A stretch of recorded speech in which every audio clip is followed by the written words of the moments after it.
Hawaii has one of the highest percentages of youths using vaping products in the country, which experts say could lead to serious health problems. Lawmakers will try again this year to pass a bill outlawing flavored e-cigarettes. Governor Ige vetoed a similar measure last year that critics claimed was watered down by last-minute lobbying from the tobacco industry. Join the discussion next on Insights on PBS Hawaii.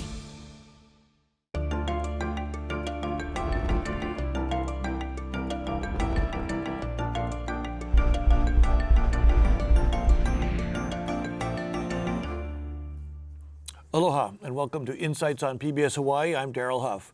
Hawaii has one of the nation's highest rates of youth vape use. Nearly 1 in 3 teens report using vaping products. With these alarming facts in mind, lawmakers tried last year to pass a measure that would have prohibited the sale of flavored e-cigarettes. Advocates for the bill claim that flavors such as fruit, candy, and mint entice children to use them. Last-minute changes in the Senate added loopholes to the bill, which ultimately led Governor Ige to veto it at the urging of its original sponsors. Advocates are pushing again for the ban. Will they do better this year? We look forward to your participating in tonight's show. You can email us or call us with your questions. We also encourage you to get involved with the conversation on our Facebook page. Now to our guests. Representative Scott Matioshi is State House member for District 49, which covers parts of Kaneohe and Kailua. He was the co-sponsor for House Bill 1570 in 2022, which sought to outlaw the sale of flavored e-cigarettes.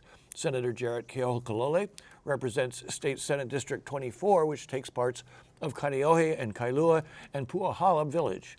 Prior to his election to the State Senate in 2018, he served in the Hawaii House of Representatives in District 48.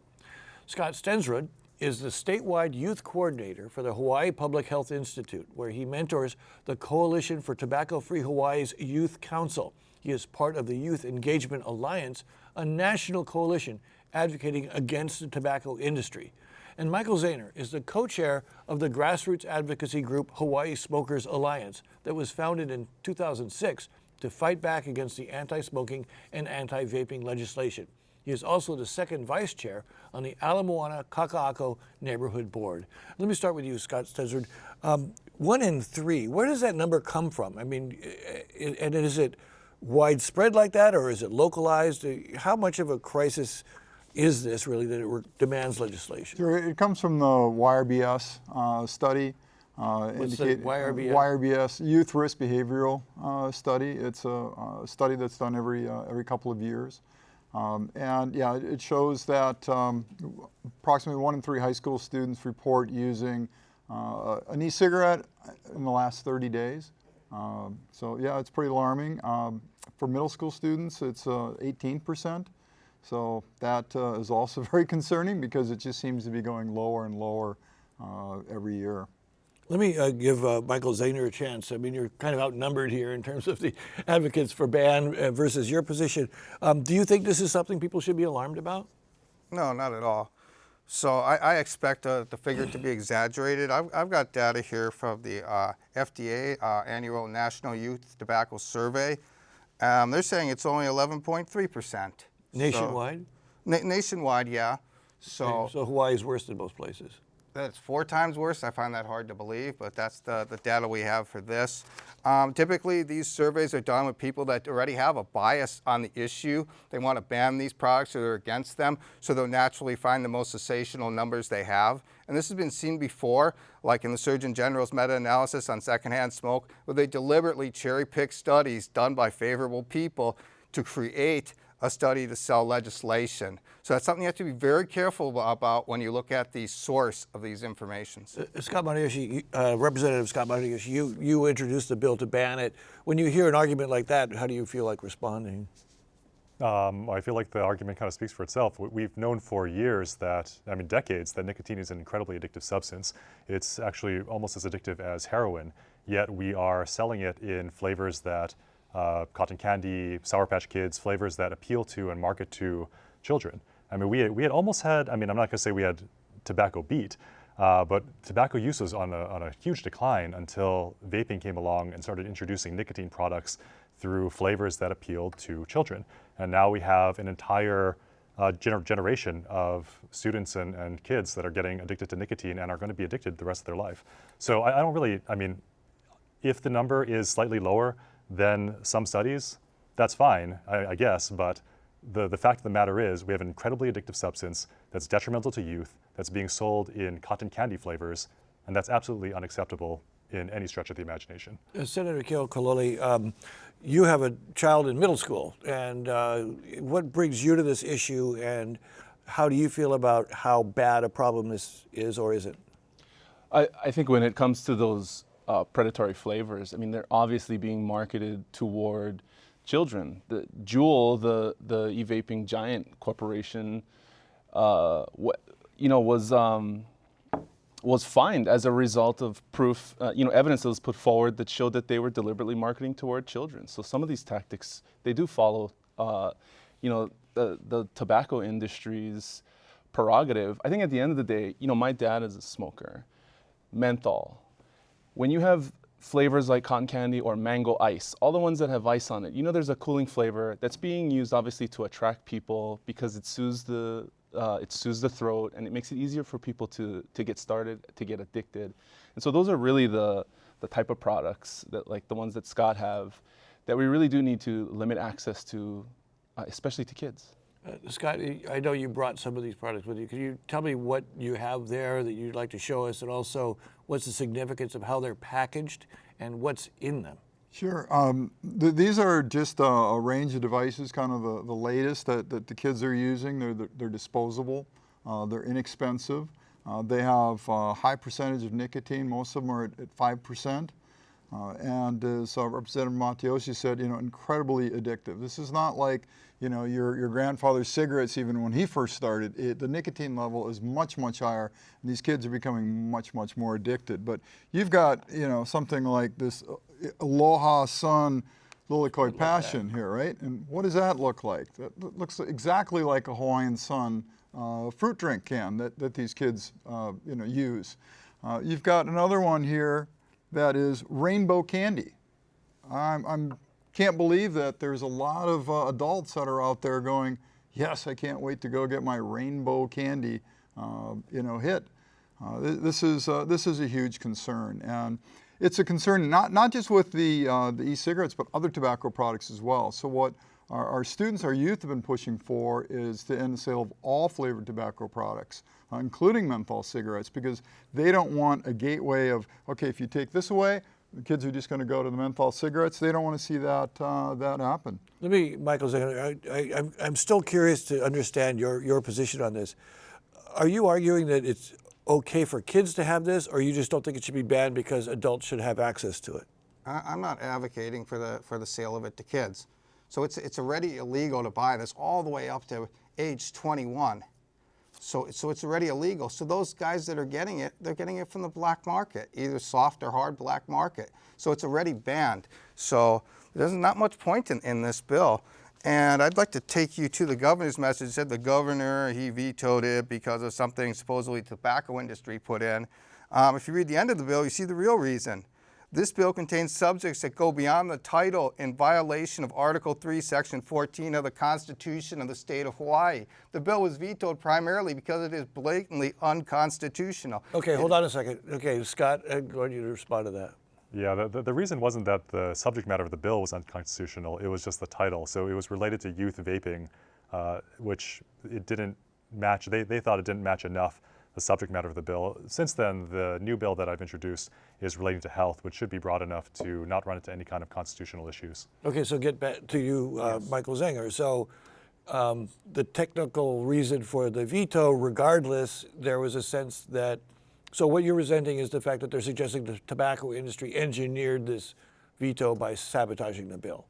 We'll get more into that later, but I'd just like to stick to that point.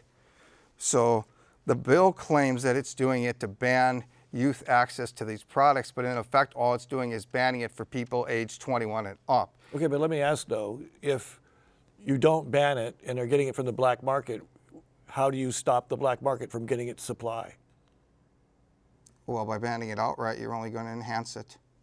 There's going to be more smuggling. There's going to be more internet sales. You're not going to achieve what you want because prohibition doesn't work. Look what happened with fireworks. We used to have relatively tame fireworks. You seldom saw the large aerials. We banned virtually everything. And after a short pause, they figured out how to get around the system, and now look at New Year's Eve. Yeah, Is that but a fireworks successful hurt prohibition? us. Fireworks hurt 16 or 17 people a year. We're talking about a whole population. How would you respond to what he's saying, Senator? At the end of the day, these types of predatory marketed products shouldn't be for sale for anyone. You know, I can understand if there are adults who would like to use cotton candy flavored products, but the fact is that, you know, it's really clear that these types of products are going to attract young people to use them. Year after year, there are kids who come and testify at the legislature as to how prevalent the use of these products are in schools. We have principals, we have teachers, we have staff in these communities. So, you know, I do understand the argument about prohibition, but I do think there's a line when it comes to products that are just egregiously being marketed to children. Scott? Representative Matayoshi. Yeah, I just want to respond to the whole black market argument. You know, back in 2009, we as a country banned flavored cigarettes because one of the main reasons was that it was targeting kids. The advertisement, the flavors, it was making nicotine more accessible to young people. Right now, I don't see a black market for flavored cigarettes. In the same way, for a product that's targeting children, for a product that makes an incredibly addictive substance accessible to children, and that's an addiction that's going to be with them for the rest of their life. I mean, I just don't see a legitimate argument that we shouldn't ban it because it'll just go to the black market and it won't make a difference. It worked in 2009. I think it's going to work today. Scott Stensrud, from your perspective, working with youth organizations, how are these things moving? How do they move in the community? I mean, are they getting them from their parents? Are they getting it? How are these things moving and getting into the hands of young people? You know, they're buying them online, and the flavor ban is one aspect that the youth feel is important. The other aspect is regulating e-cigarettes the same as other tobacco products. You know, ending the sale of online tobacco, taxing them the same as other tobacco products. And, you know, Representative Matayoshi and Senator Kerehola is what's your name? Don't even try. They've been working on these, you know, issues with us, and but it's a comprehensive approach. So the youth would be the first to say it's not just the flavors, but the flavors are what entice the students, right? And then the nicotine is what gets them addicted. So it's a critical part of a comprehensive approach to limit kids starting tobacco. I mean, 1,400 people die every single year in Hawaii from a tobacco-related illness on average. 1,400 people. Senator Keokaloli, from what he's saying about the online ban, can a state ban the sale and actually prevent stuff from coming in, or does that have to be federal legislation? Well, tobacco is really restrictively regulated in Hawaii, and Mr. Zeiner knows this because we've raised cigarette taxes over and over and over again. So there is a deterrent effect from doing things like banning flavors. You still have thousands of smokers in Hawaii, even though you can't buy flavored cigarettes. You will continue to have adults who use vape products. They just won't be able to use passion fruit or mango ice or cotton candy. So to me, that's what's really important, is that we have, you know, a clear pattern here of products that are obviously going to attract children. We have lots of evidence, anecdotal and data, quantitative and qualitative, that show that kids are using this stuff. So Let me ask Michael Zeiner, so if the black market would exist, if they had federal legislation or some kind of legislation to ban the online sale, like they have banned the online sale of cigarettes, as I understand, would that do the trick of preventing these products from coming in and end this black market issue that you're bringing up? It would probably still get smuggled in to some extent. So I'd like to elaborate on that 1,400 deaths that's being caused by vaping products, Scott. You have tobacco-related illness. Well, we're talking about vapes here. Right, that's primarily tobacco discussion products. here. So you don't agree that you don't agree that smoking nicotine when you're young will make you more likely to smoke cigarettes? It's not made for. So what they're trying to do is they're trying to merge the two together. That's like trying to put real leather and faux leather into an animal rights bill. They're two separate things. So are you saying how many of those supposed deaths are being caused by those vape products? Do you have any data for that? I said tobacco-related illness. Yeah, so you're lumping it in. So I would assume you're blaming whatever traditional tobacco caused, and just pushing that into that sphere. As you know, these are relatively new products, right? The concern is we're addicting a whole new generation to nicotine and to tobacco products. And it's been well documented, the transition of youth from using e-cigarettes into combustible tobacco products. So it's the problem right now is 1,400 people from the predatory practices of the industry from decades ago, and now we're seeing this explosion of youth use. We don't want to see that number going up even higher because of youth getting started at a young age because of these products. Another segment of this is the utilization of the vape device in general, because you don't just have vape cartridges that contain nicotine. Nowadays, there are vape cartridges that are used for marijuana extracts, all sorts of types of oils and other products, including some of the harder drugs. When you get kids started on and used to smoking a device like this, whether it's a regular tobacco cigarette or a vape cartridge, that's a habit that you're developing with young people. And so to Scott's point, there's a whole generation of kids that have been brought up with that habit. And that is really difficult to kick. And we don't know how this type of technology and the devices that are used and the substances that are put in them are going to change over time. But what we do know is that there's a high likelihood that there will be thousands of kids that get addicted to the flavors that continue to utilize the vape cartridges. Mr. Zangari, do you have any data that says that people who get hooked or involved when they're young do not get involved with tobacco or other nicotine delivery devices? I mean, do you deny that there's a connection between this marketing to youth and the use of the other products later? You mean like cigars and cigarettes? Yeah. Not necessarily. So he's mainly focused on the fact that, yes, it can be a pleasurable habit when you use those, but he hasn't condemned any of the products. I mean, do those elves have lead in them? I mean, do they have something in there that's hurting people? Is it causing cancer? Actually, I mean, coffee is habit forming too, so that's not enough of an argument. You're actually right.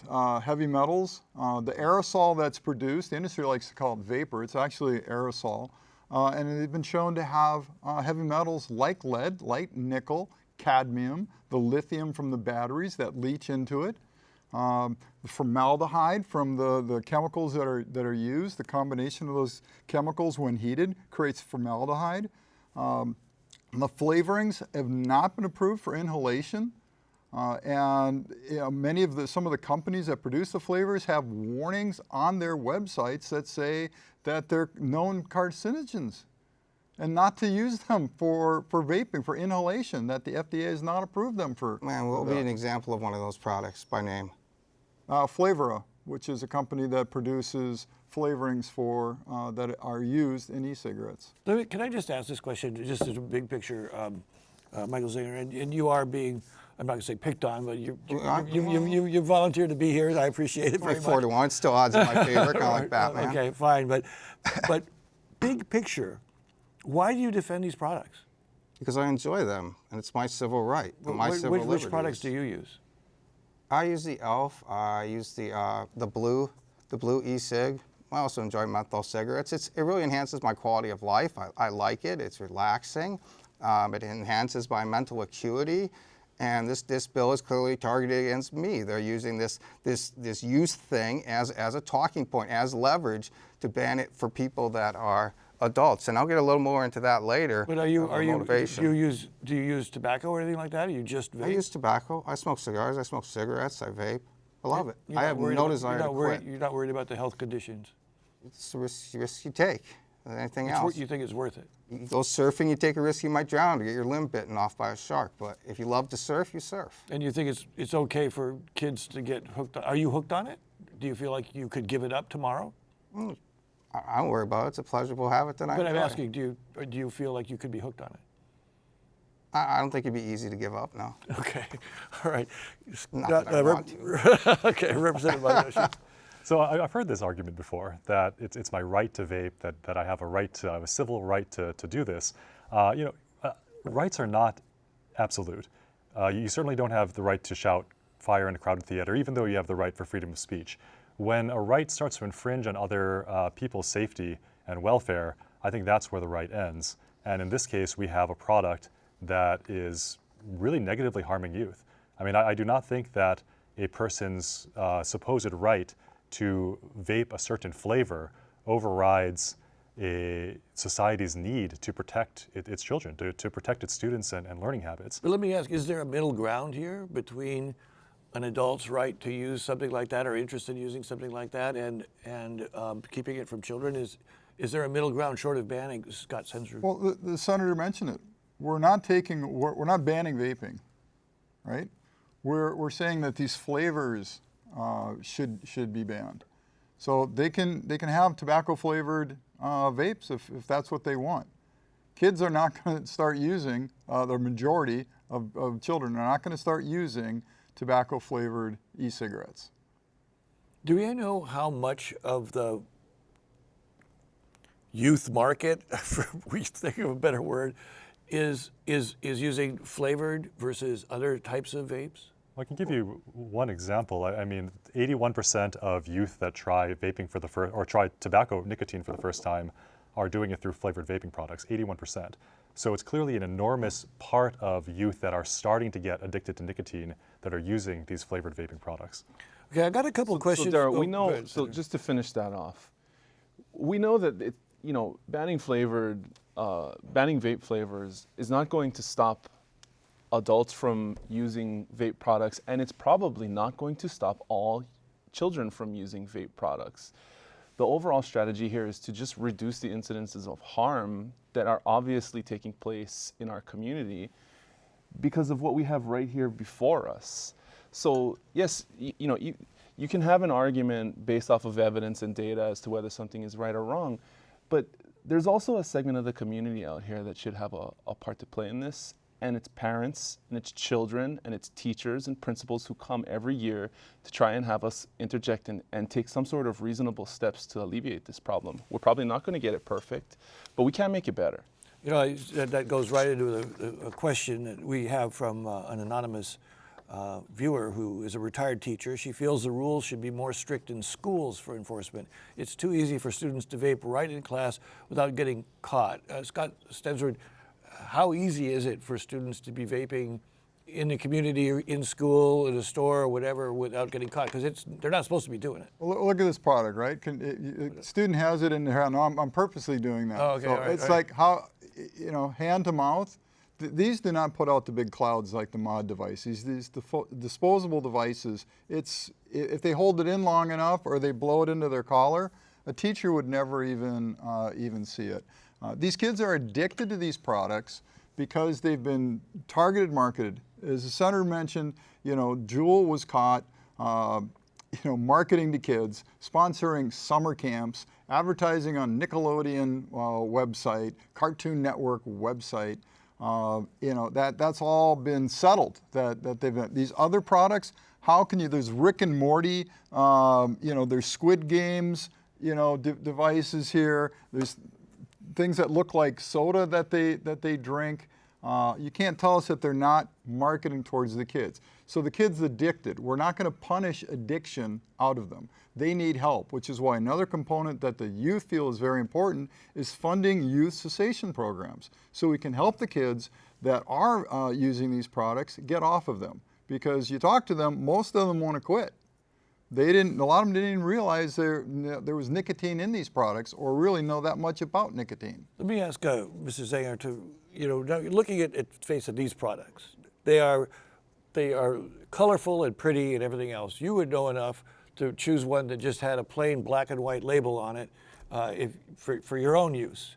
So do you agree that it looks fairly clear that these are being marketed to very, very young people, if not middle schoolers and so on? But I mean, is it clear to you that they're marketing to young people, and is that okay to you?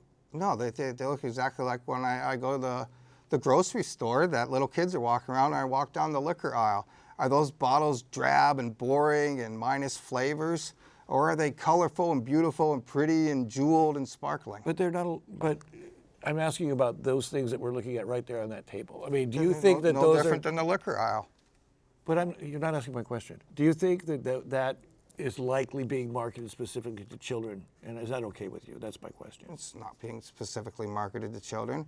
A lot of the consumption is by adults that are engaged in what they feel is harm reduction, and there are some even health organizations that have agreed that it does provide substantial harm reduction. You're not consuming the tars and stuff of traditional tobacco cigarettes that actually praise the product, and the anti-smoking lobby has done whatever they could to suppress that. You see, the Suppress what? I'm sorry, you lost me. suppress the fact that there have been some health advocates that have promoted the vaping products as a cessation tool, and most of the people that use them are using them as a cessation tool to do harm reduction. But that's not your situation. Go ahead, Scott. If No, I not me may, personally. if these are cessation devices, there's an avenue with the FDA to get them approved as a cessation device.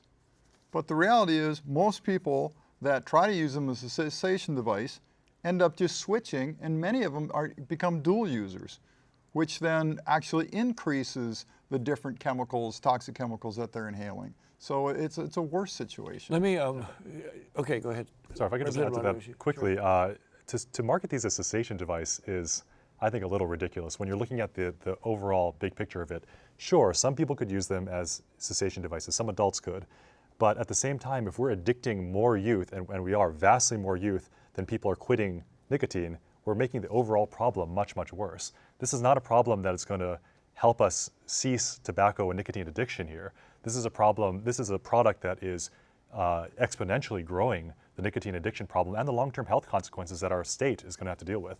I got a question here from Miles in Hawaii, and I'm not sure exactly how this will play out, so I'll just throw it out there. For the lawmakers, will you also focus on marketing sugar products to kids as you are with flavored e-cigs? Senator Keokalole, what's the difference? I mean, I'm just saying, we allow sugar products to be, marketed to kids, freely. So honestly, it's a fair point. The problem for me is that nicotine is as addictive as heroin. Maybe sugar is, but you don't have teachers and students and principals and family and community members out here saying we should ban Captain Crunch because they're using it in the bathroom and they're borrowing money from their classmates, to go buy extra bowls of cereal. So, I understand there are some really significant public health problems that come from overconsumption of sugar.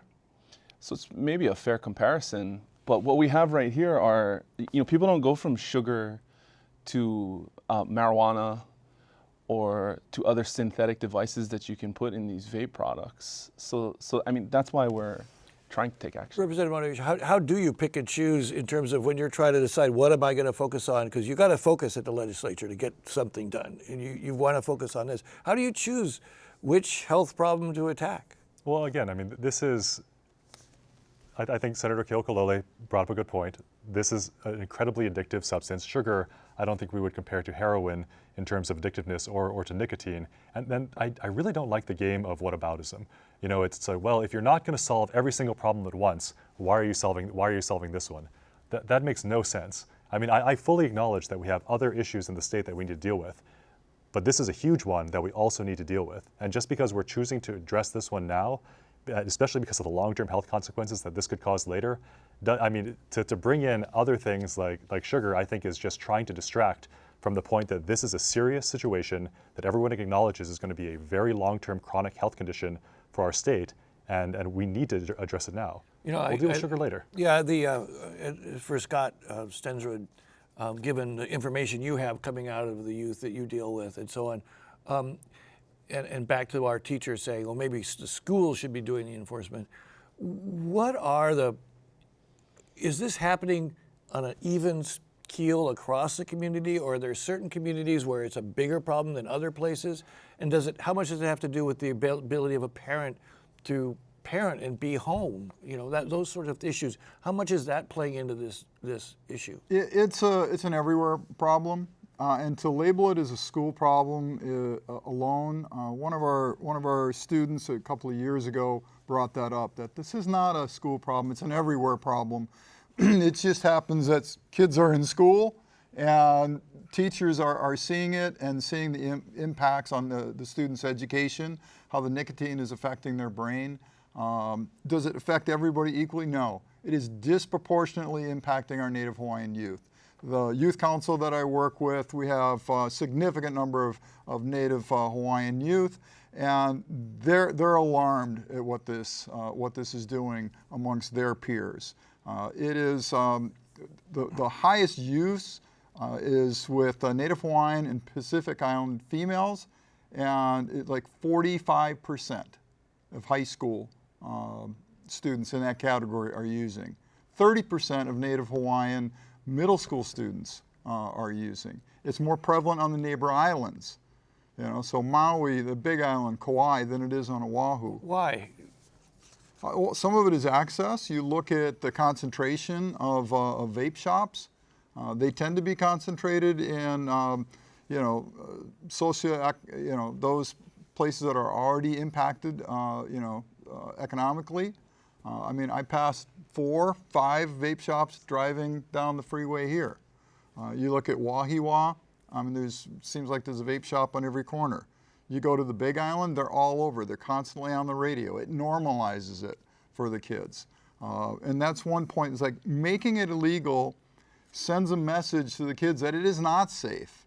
It counters that, oh, this is a safe product that the industry tries to put out there. You know, kids don't understand the difference oftentimes between safer and safe. Let me read this comment from a 52-year-old smoker from Waikiki.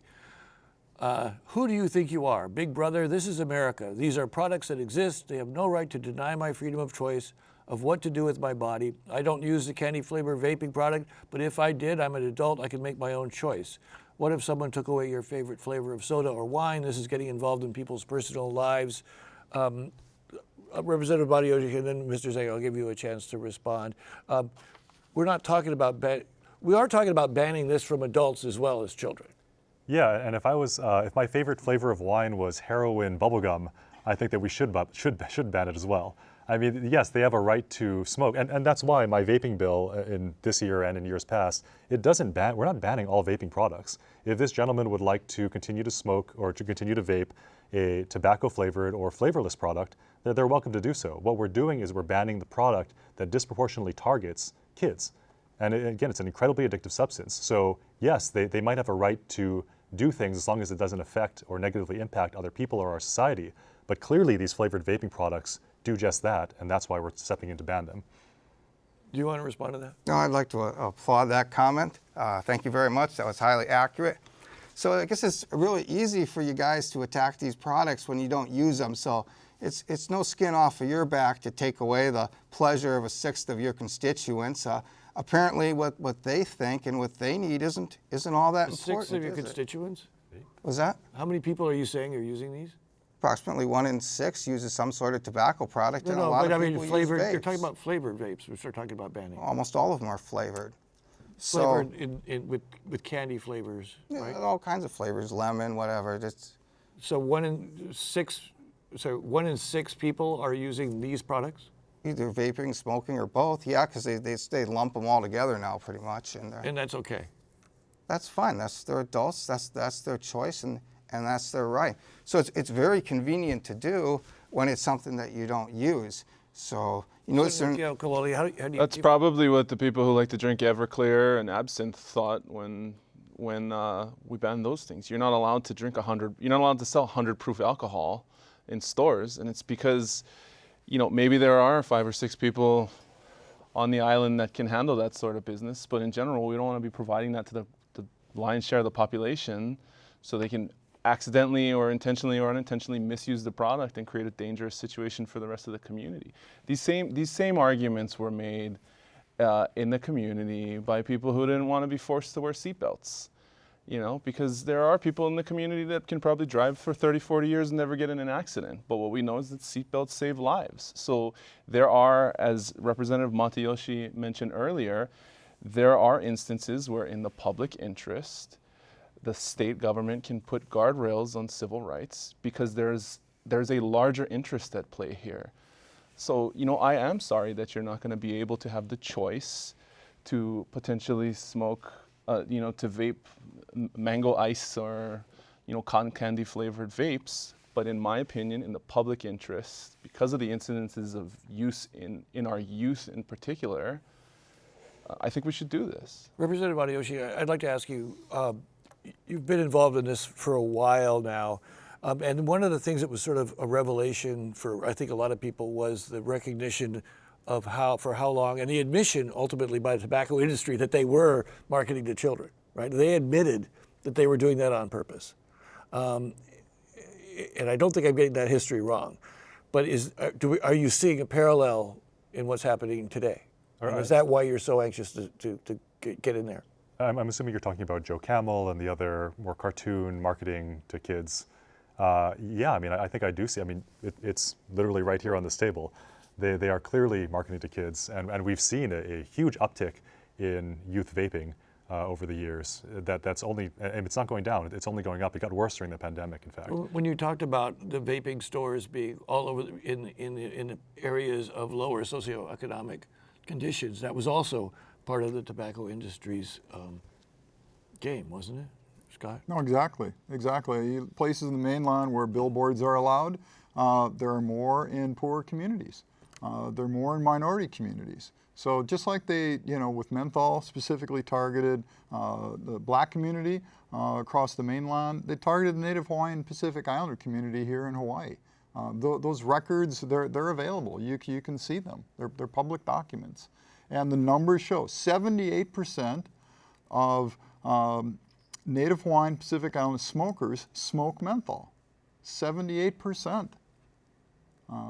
So it's worked. Okay, Mr. Zenger, I offer you an opportunity to respond to that. I mean, do you see a conspiracy to market to children so they get hooked, so they become hooked adults? Not really, no. And what do you have that disputes that? What can you say? They're not available for sale to kids. Most adults are using them because they want an alternative to tobacco. They want to practice harm reduction.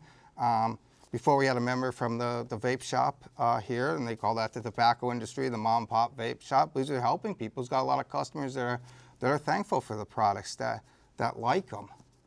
And they're a much safer alternative than some of the other junk out there, like the Chantrex and the Zyban, where people are having psychotic reactions, they're hurting themselves or others, they're dying from it. There's numerous lawsuits of personal injury and death. And I don't hear any action from this legislature on things like Chantrex and Zyban, two of the scariest drugs I've ever seen, to ban it from the Hawaii market. And why is that? I don't even want know to what save you're lives? talking about. What are those drugs? They're very dangerous anti-smoking cessation drugs that are marketed by pharmaceutical companies that everyone has ever talked Stop to. for a second. Is that true? I haven't heard about this, but again, this is the same whataboutism that I always hear. What about this? What about this? He's not addressing the issue that nicotine is heinously addictive and kids are getting addicted to it. That is kind of the bottom line here, and that's something that I think even you would want to prevent, right? No one wants kids to be addicted to nicotine. So what we're trying to do here is we're trying to get as few kids addicted to nicotine for the rest of their lives as possible. All these other arguments kind of fall by the wayside. Nothing is addressing the key issue here. Scott, let me ask this question. When you deal with the children that you're talking to who are trying to cease their use, how difficult is that for them? They're young people. Are they more resilient, or are they more addicted? Or it's very very difficult. We go out and do presentations in the schools, and it's oftentimes kids will come down and talk to me and say, what can I do? How can I help? It's like, I'm that kid that has the vape product under my pillow because I can't even get through the night without vaping. That's how strong the addiction to nicotine is. Is there other impacts on, say, their ability to learn or their ability to do other things from this? Sure, the developing brain, nicotine affects their memory, their ability to focus, their cognition, impulse control, all those things that they need to be successful in school. That's why the teachers are all up in arms and the principals are up in arms about this, is because they're seeing how it's impacting their education now, and they're not going to recover from it. Some of that can be permanent damage in the brain. The nicotine rewires your brain. It also rewires it to look for other chemical stimulants. So kids that use nicotine are more likely to abuse other substances later on in life. And 95% of smokers started before the age of 21. So most adults aren't picking up and just starting to smoke. And that's from smokers. 95% are starting under the age of 21, getting hooked by products like these candy and other sweet flavors, and like menthol. Let me ask Michael Zenger. You have been very generous in sharing your own personal story. When did you first start smoking or vaping, or how old were you? I was about 18. And how did you come across the products? I just bought them at the college Was it store. legal then? Legal for someone 18 to buy? Yeah. Where I grew up, and it was great. I used to be nervous and stuff all the time in class, and I'd smoke between classes, and it really refreshed me, and it really added to the quality of my life. I wish I started earlier, but thankfully I did. Okay, let me move on. I'm getting quite a few more So questions. they're not now. exactly helping me quit by doing this. Well, you're responsible for your own best interest, so I'm not going to suggest you quit. Okay, so I see ads on TV to keep kids from vaping. Are the educational ads working? How much is education necessary here? How much more can we do? I know the health department has some very clever ads and so on, but really, do we need to have more education for families and parents and educators and kids? Should that be part of the campaign? Scott, I know you've talked a lot, but what messages work?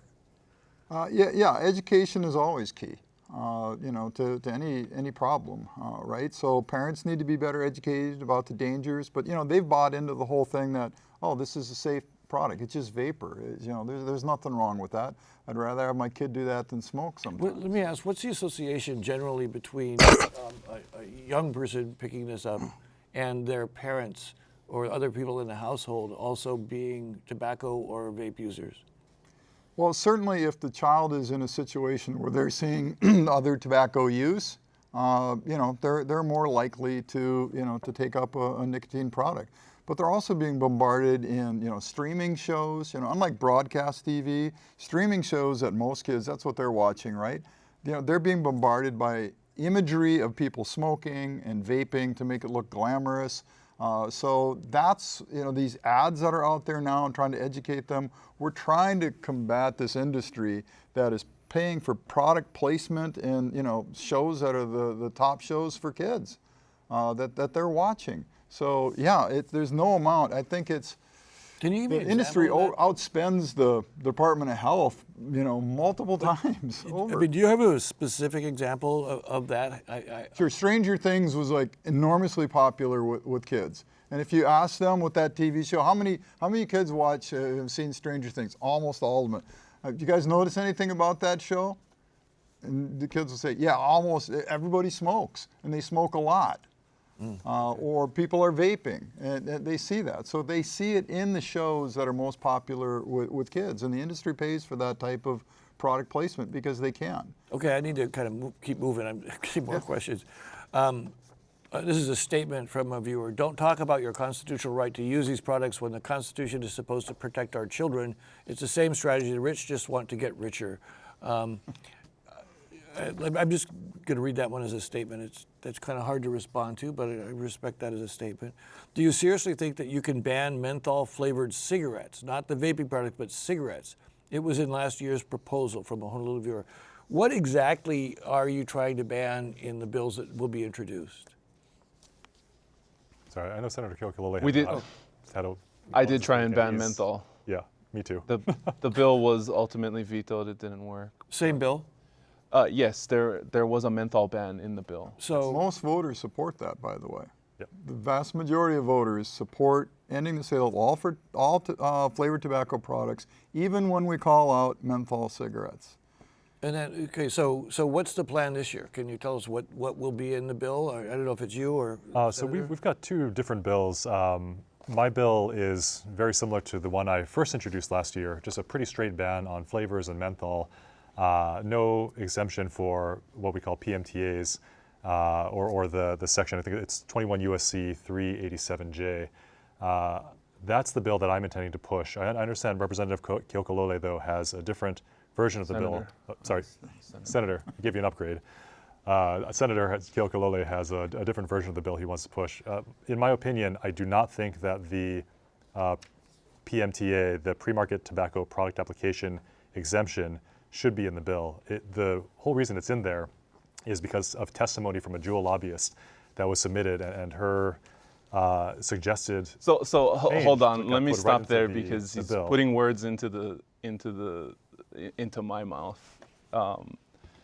The position that the Senate took last year was to try and strike a balance to sort of address, well, obviously not the concerns of Mr. Zeiner, but there is a rigorous FDA process that companies who would like to apply fund peer-reviewed research to show that there are potentially therapeutic or cessation benefits to products, not the types of predatorily marketed products that you see on the table right here, but products that have been shown through research and data to assist smokers in harm reduction, in going from combustible cigarettes down to vape products, that I think should be allowed. If we're going to allow non-flavored products, then we should allow other products that are brought to market and showed through evidence-based processes to be able to help people reduce the level of consumption of nicotine that they're currently utilizing. Okay, yeah, I'm a little bit lost, but Yeah, let me try to. The problem with the loophole is that it was too large. I think what Senator okay, but what's the loophole? So the loophole are you can apply for FDA exemption for certain products. You can apply to it through a couple of different ways. One is the pre-market tobacco product application, the PMTA. But under 21 USC 387J, there are also other avenues you can use. They're usually called substantial equivalents.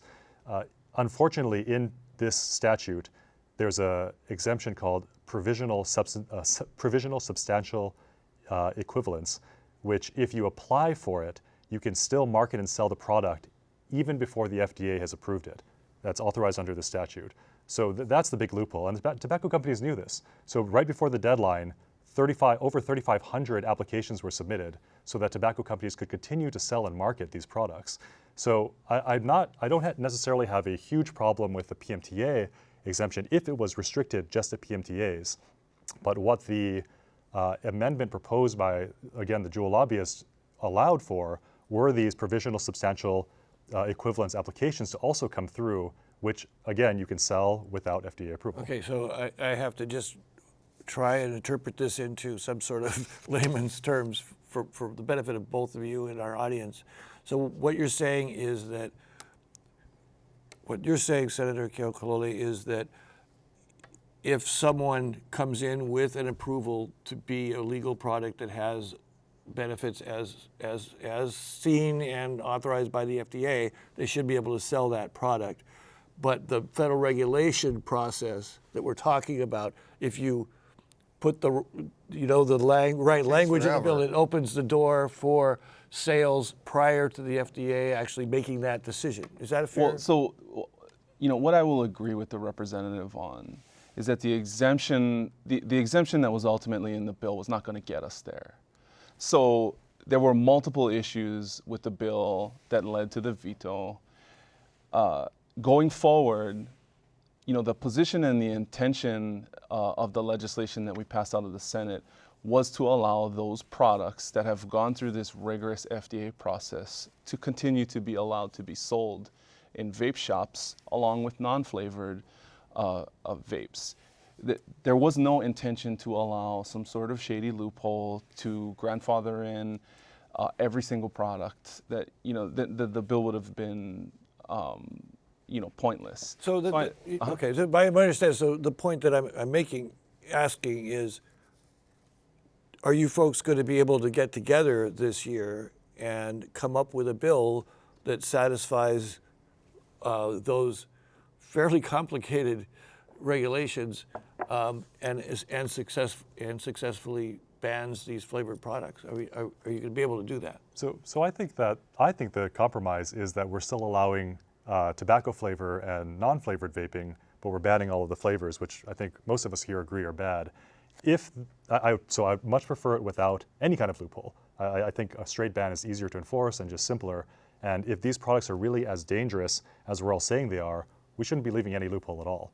Now, if we are going to leave an FDA loophole, I hope that the Senate and the House can work together to make sure that these provisional substantive equivalent applications are specifically cut out of the legislation. Because if we are really saying that, okay, if the FDA goes through a rigorous process and approves it, then it's okay, that's fine, and it is a very rigorous process, but allowing these products to be, again, marketed and sold before FDA approval, which is what this loophole allows for, is, I think, not what either house wants. And again, it might have been an unintentionally large loophole that was created. Hopefully we can come back this year, specifically exempt or specifically cut this out of the loophole and create a much safer environment where a bill can pass. Scott, you wanted to say something? Some of the other concerns with the vagueness in the language, which is again a tobacco industry, tactic, and in the defense of the Senate last year, it sounded perfectly reasonable on the surface, but